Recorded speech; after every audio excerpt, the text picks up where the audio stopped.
So maybe you've heard about the new Brunswick Critical Worker Pilot Program, but you're not really sure what it's all about, how it actually works, who qualifies, and what employers have to do, and what documents you really need to even apply. So don't worry, in this video, I'll walk you through the program step by step using the official New Brunswick guide. That way you get clear and accurate information that you can actually use. Now, the Critical Worker Pilot is one of the newest immigration programs in New Brunswick. And honestly, in my honest opinion, it is one of the most detailed too. So today I'll cover what the program actually is, who qualifies, the employer's responsibilities, the application process, the fees you should know about, and finally the document checklist you need to complete your application.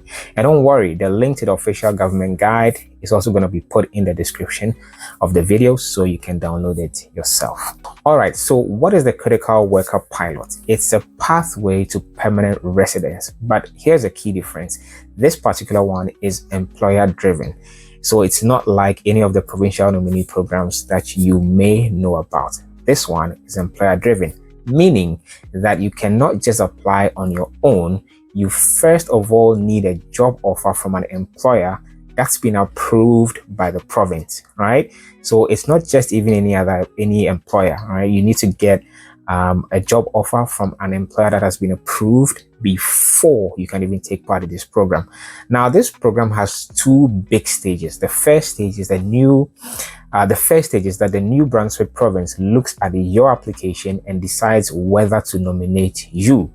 Now, when you pass this first stage, you get nominated, then you move to the second stage. So if you are nominated, then you apply to RCC for either work permit and permanent residence, right? Now, remember that the nomination is not a guarantee. If you get nominated by New Brunswick, or NB for short, it is not a guarantee that you're going to get permanent residence. The final decision always lies with IRCC.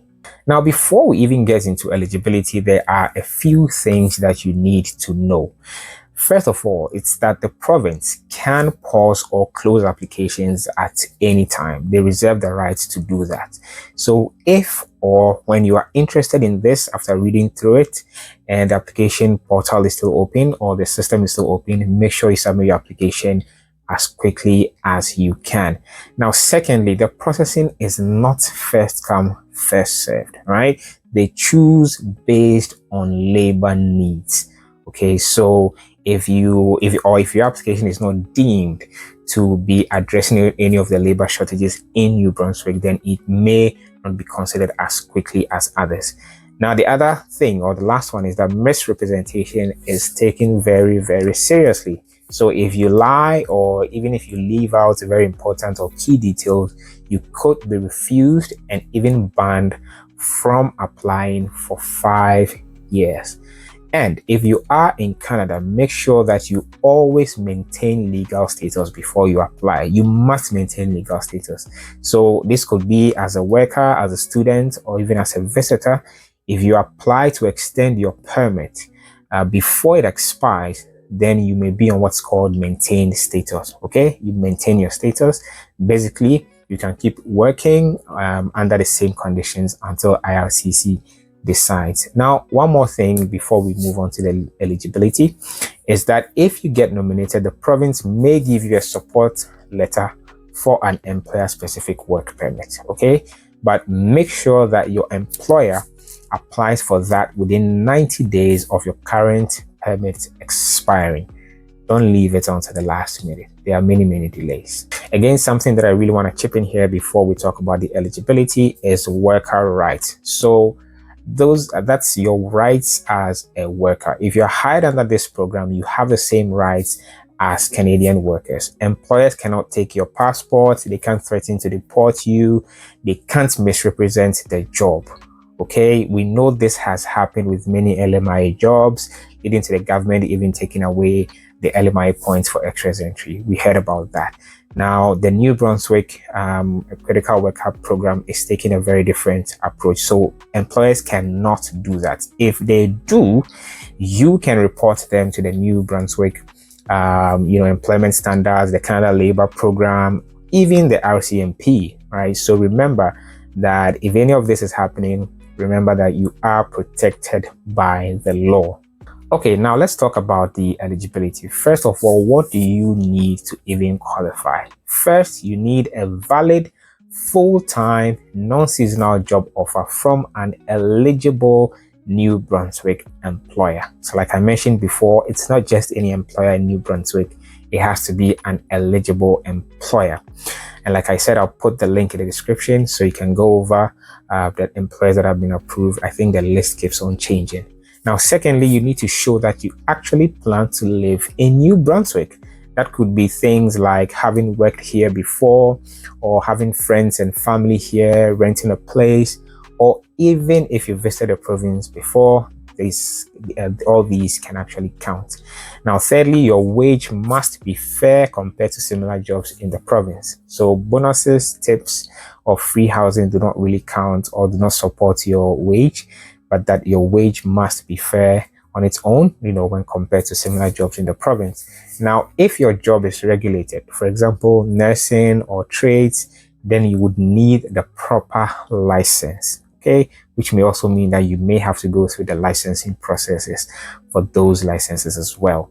And finally, you should be PR ready. Now, what do I mean by that? It means that you've got your documents, your language test results, education, work experience, everything organized and ready to go, right? So that when you are nominated by the province, you are ready to go. You are not struggling to gather all those extra documents that you need to submit for your work permit or your permanent residence application. Now let's talk about employer eligibility, because I keep saying that not all employers qualify under this program. So you cannot just get an employment offer from any employer in New Brunswick and apply under this program. It's not going to work. There are certain requirements for employers as well. So first of all, the employers must be in good standing with immigration and labor rules. They must have taken part in a New Brunswick recruitment mission in the last 2 years. They must show good immigration track record for the last 3 years. They must aim to keep about 85% of their workers for at least 1 year. They must offer support with housing and transportation, and they must have proper HR systems in place.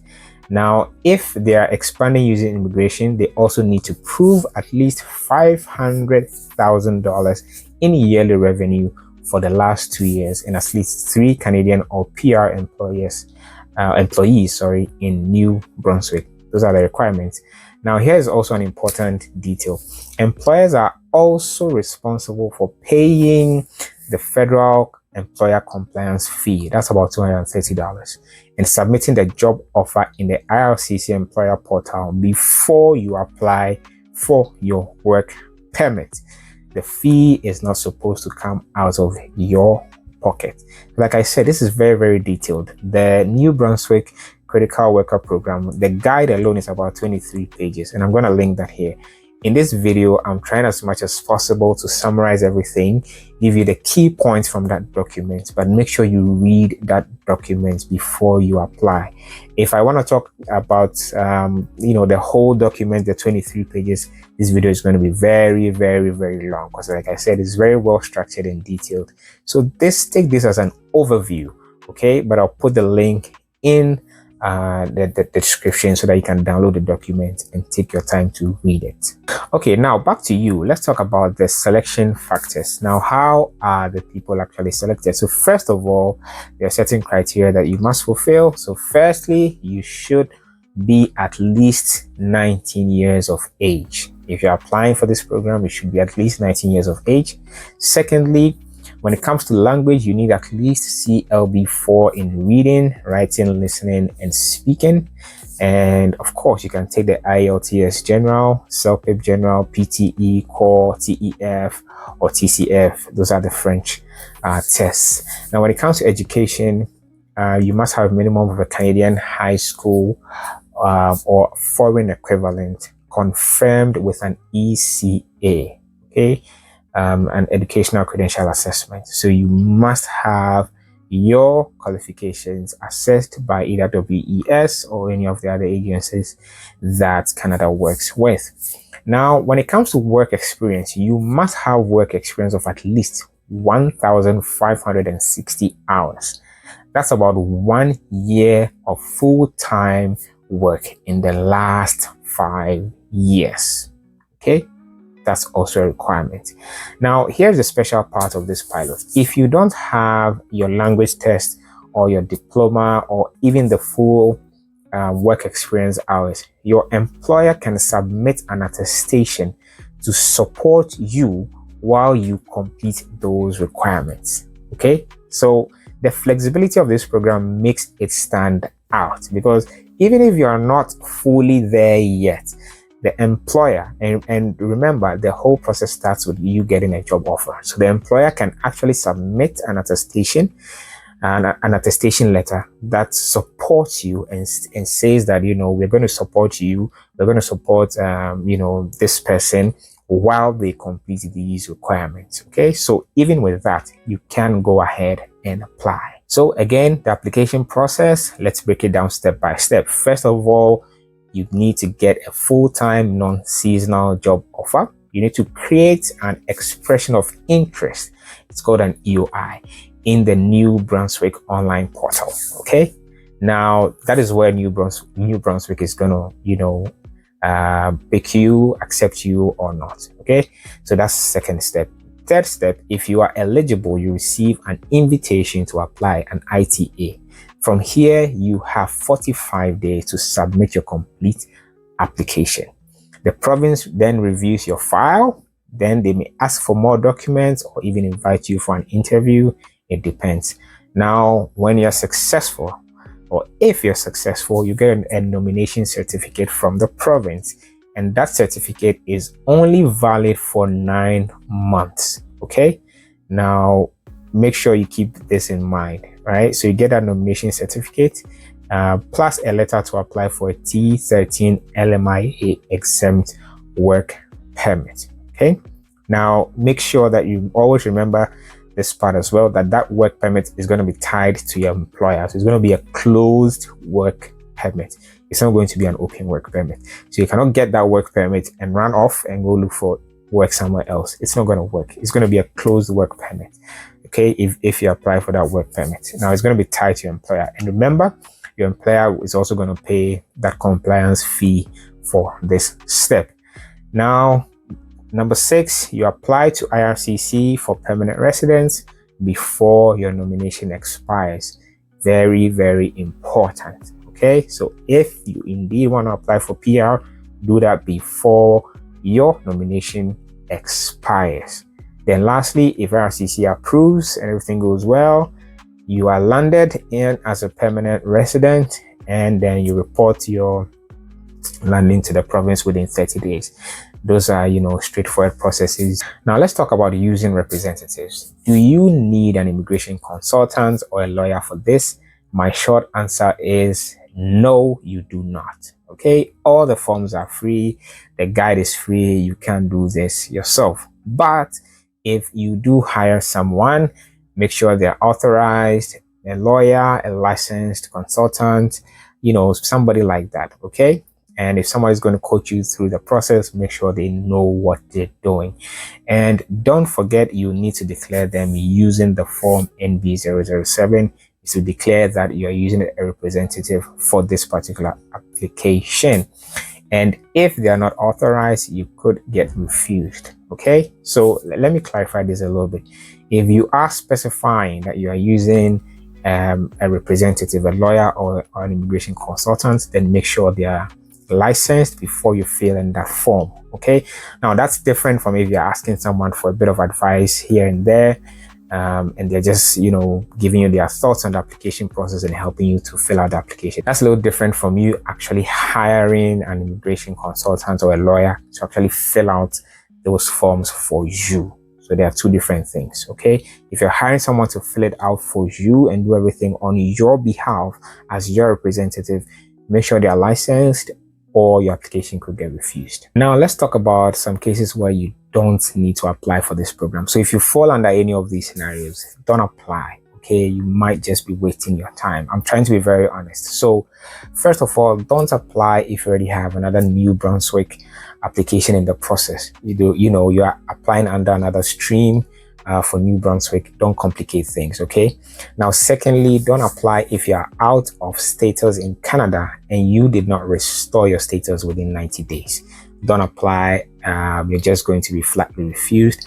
Don't apply if you're studying full-time in Canada and you don't have the work experience that is required. Don't apply if you have a job that's only seasonal or part-time or commission-based. That kind of job doesn't satisfy the requirements, okay? And don't apply if you plan to be self-employed or you have your own company or you plan to own most of the company, because this is an employer-driven program and you need to go through an employer to get this. If you are self-employed, it's not going to work. Now, last but not least, let's talk about the paperwork. So once you get an ITA, you have 45 days to upload everything in PDF format, ideally. Now, if your documents are not in English or French, you'd need a certified translation. So here's what you need, just a very brief checklist. First of all, your passports, birth and marriage certificates, custody papers if available, language test results or employer attestation if allowed, like we mentioned, education documents or the ECA, right? The evaluation that you had done that evaluated your documents, work experience letters or employer attestation, signed job offer with wages, duties and hours. Remember that this is an employer-driven application, and also other forms like the declaration for using representatives and all of that, and other forms also that, you know, show your settlement plan for New Brunswick. Now, on the employer's side, they must upload forms as well about the settlement plan and any attestation forms if you are missing certain requirements. So let's recap. The critical worker pilot is employer-driven. You need a valid job offer. You'll be assessed on age, language, education, and work experience, but your employer can back you with attestations if you're still working on some of the requirements. Employers also have big responsibilities: proving settlement support, proving revenue, and paying fees. And at the end of the day, IRCC makes the final decision on permanent residence.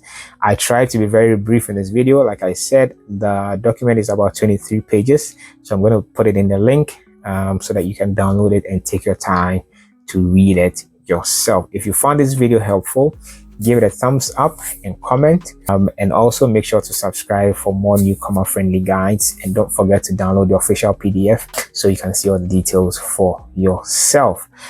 Thank you for watching. Please subscribe to the channel. It really helps to grow the channel.